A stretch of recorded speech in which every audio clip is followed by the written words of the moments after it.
Next, we have the strikes.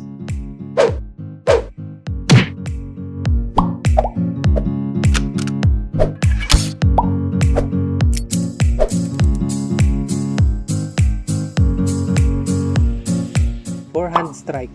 A strike performed from your dominant side to your target's vital point. Backhand strike.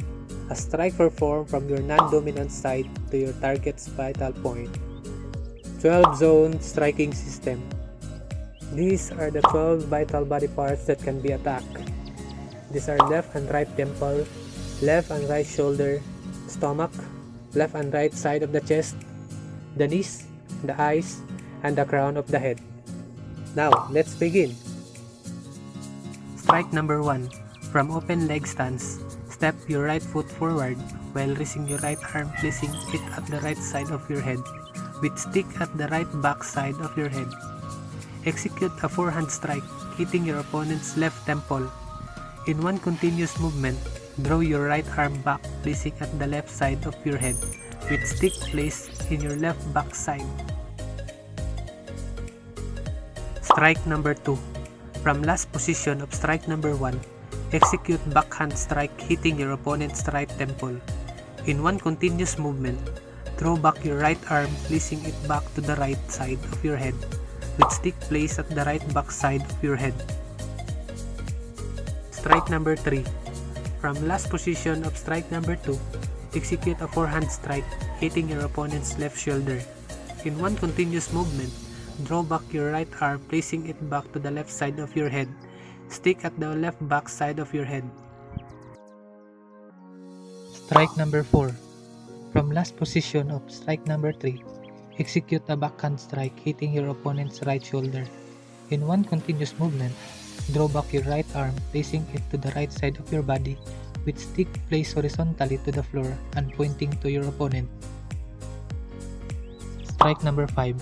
From last position of strike number 4, execute a forehand thrust, hitting your opponent's stomach. Draw back your right arm and place it to the right side of your head. Stick is horizontally to the floor and pointing to your opponent. Strike number 6.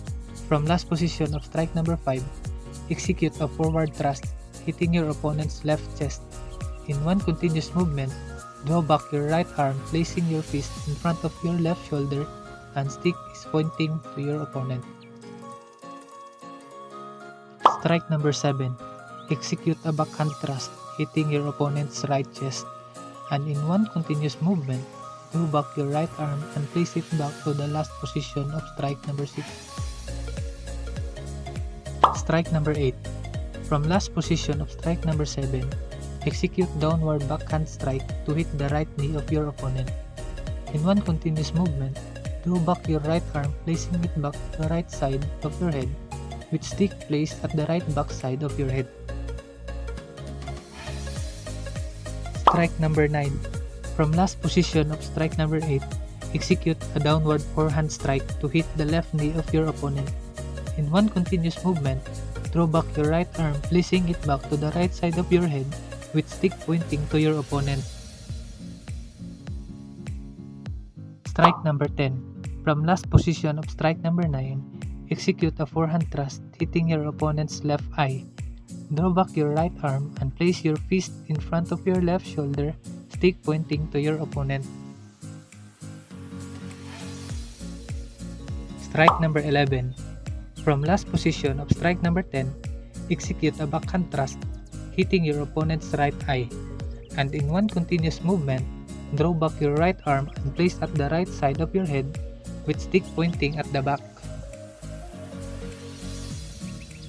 Strike number 12. From the last position of strike number 11, execute forehand strike, hitting the crown of the head. In one continuous movement, draw your right arm back like in attention stance. Prepare to perform curtsy.